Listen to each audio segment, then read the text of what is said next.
All right, guys. Hey, what's up? It's C4 Born here, and I'm here with. Axel toss. All right, so I think I've talked to like Dylan before and everything, Okay. and like I'm always like oh, you're like one of those guys that are like start off really small and then suddenly explode. I think you are probably the epitome of that. What do you think? I don't think I'm there yet. Really? I'm still working on it. I don't feel like when a tournament is considering casters, it's not like I pop into mind, which also ultimately I want to have happen, right? I mean, wouldn't every caster want organizations to, when they're deciding on casters, okay, hey, Axel Toss, he's actually pretty awesome. Let's invite him to our event or whatever. So I don't think I'm to that point yet. At this point, it's basically who I know, and if I'm friends with people who are organizing an event, then usually I'll be considered for that position, which is pretty much what has happened throughout my history of casting. It's just knowing the right people and getting the right opportunities. Being there at the right time. Yeah. Well, I have to say, I think you're actually a really darn good caster. Like, Thanks. yeah, I mean, you really are. I remember the first time I ever saw you was a link from Destiny, because he would always like favorite and stuff like that and show it off. And I'm like, oh yeah, who is this guy? This guy is actually really good. And Axel Toss. And the funny story is, I did my little interview with Destiny and Megumi Experience. Yes, and I remember that interview. Yeah, and afterwards you're like, hey, what kind of equipment do you use? I like your interviews and everything.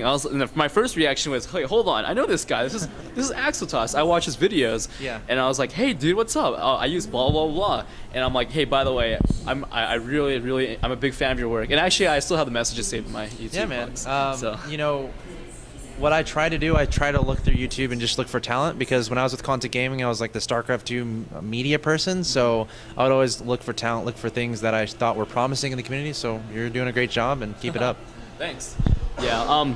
But it's all focused on you, because you're the big guns here. So I mean, obviously, did you ever expect to become a caster? First of all, how old are you, by the way? I'm 21. 21. And so, I mean, like a few years. Oh, by the way, you can drink now. That's awesome. Yeah. Before that, I mean, did you ever expect to be, a caster when you grew up? I started commentating stuff when I was like 12.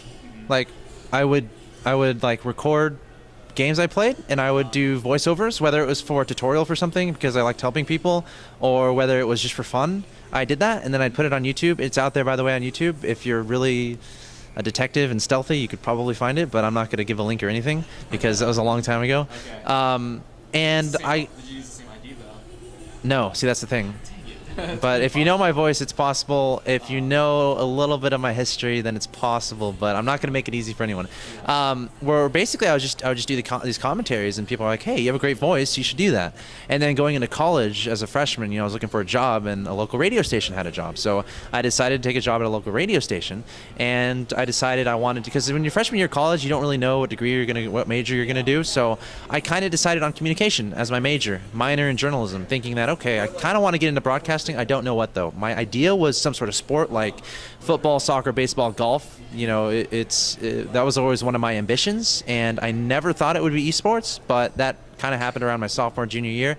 I couldn't be happy right now. So hopefully this continues going in a positive direction, and hopefully esports in StarCraft 2 continues to gain momentum. So hopefully one day I can actually make a career out of this. Yeah, I have to say, when you commentate, you actually make really good points. Like, you actually know a lot about the game. So that's one thing I hope you keep it up, because that's awesome about you.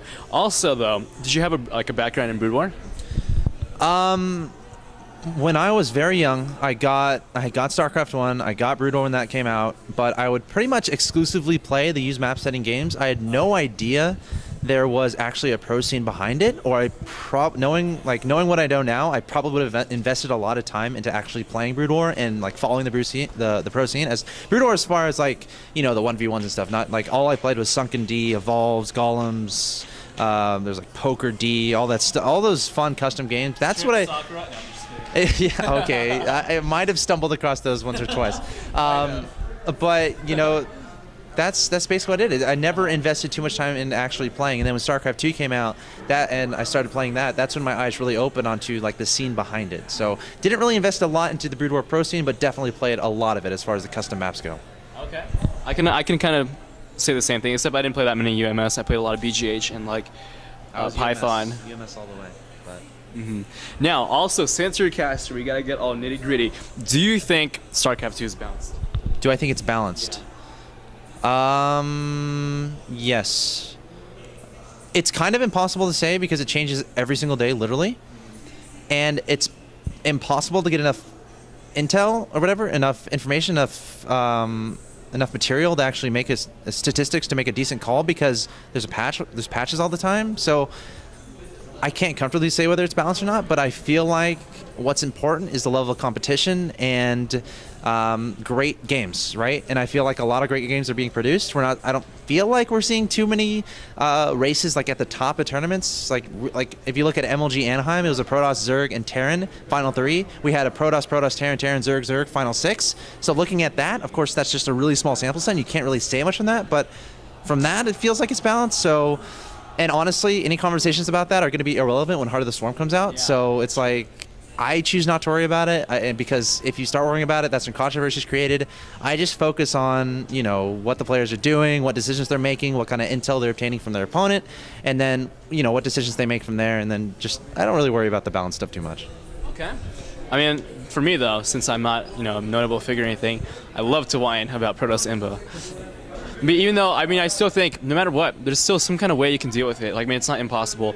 And as long as everything is not impossible, I think there's at least a little bit of hope, even though it's not a lot of hope. But it is still hope, Mm-hmm. Now, also, you do play StarCraft 2, right? Do I play StarCraft 2? Yeah, do you play StarCraft 2? I absolutely play StarCraft 2. I feel that in order to be a caster, you have to play the game. You have to be an extremely high level. I didn't start casting until I was Masters. In my mind, I'm like, okay, first I'm gonna get Masters, then I'm gonna try out commentary, because I feel like you have to have a very strong sense of gameplay. Be able to tell what's going on in a game, be able to make proper calls, be able to make predictions, and be right most of the time. And I'm not gonna make a prediction if I think it's gonna be wrong. So that's another important thing about casting: never speak in absolutes. But yeah, I'm a Masters Protoss player, so. Axel Toss. Exactly, but I also have 3 accounts. I have Axel Toss, Axel Zerg, and Axel Terran. I've been focusing more on Protoss and Zerg lately. Haven't really dabbled. When I first made the accounts, I played a lot of Terran, but recently I've been playing a lot of Zerg and Protoss. Currently working on my Zerg and my Protoss Master. Zerg is Diamond right now, but I'm working on getting that up. How about Terran? Is that Masters right now?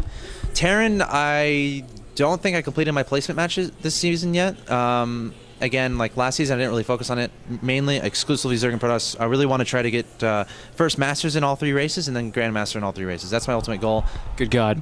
Yeah, I feel really strongly about being able to know the game, because ultimately you're essentially having to teach your entire audience about all 3 races. You want to be able to communicate everything about all 3 races and make it understandable from a 8-year-old kid to a 7-year-old grandmother, right? And in order to do that, you need to know a lot about all the 3 races, and also you want to be able to cater to those hardcore TL Reddit goers. Not necessarily Reddit, because they're all bad at StarCraft. No, I'm just kidding. I'm just kidding. Don't make a thread and get me fired. Yeah, you're dead. I'm dead. Might as well. Gone. Yeah, it's gone. Oh well. And the Belnet forums too. Those guys. Oh man. It's scary. It's Yeah. scary, but It's awful. the point is catering to as many people as possible. And if you know more about the game, it's like not going to hurt you if you know a lot about the game. If you're actually good at the game, it's not going to hurt you in any way. So why not put in the effort to try to get better? Okay. Just my 2 cents. Fair enough. I kind of come from the same thing, except I don't want to buy more accounts, so I only got 1 account. I do have Smurf accounts though. Heart of the Swarm, I feel like they've got to do something about that. Like, they're going to implement some stuff, right, to make it so you can have 3 different accounts or something, like an account for each race, or be able to play all 3 races. I don't know, because it is expensive. I know they have an unranked ladder. Yeah, so we'll see what happens there. So I mean, for me, like, I didn't even start doing interviews until I got like MLG Anaheim. Like, I was like chilling around in Diamond, but I didn't have a lot of time to play. So I was like, no matter what, if I don't make matches for MLG Anaheim of 2011, I'm not gonna do any comments. I'm not gonna do any kind of chatting with pros. It's relevant everywhere. If you look at production crews, like, if production crews don't know about StarCraft, guess what? It's probably not gonna be a good production. Like, not to throw anyone under the bus, but at Red Bull LAN, I ended up in the back, with production, because they didn't have a lot of people who knew a lot about the game. So I was back there helping, being like, okay, this game's about to end. Get ready to do the post roll or whatever. Get ready to do the transition into the commercial or whatever. I mean, whoever's working in esports, it's not going to hurt you to be good. So right now, you save esports. You saved esports, right? I mean, I wouldn't say that. Axel Toss is saving esports, and that's it. I mean, I try my best to do everything I can to help it grow, because who doesn't want to help it grow? And I want to be able to have a career in the industry, and in order for that to happen, it has to grow. So if I can help out, I'm going to do everything I can to make it happen. Okay.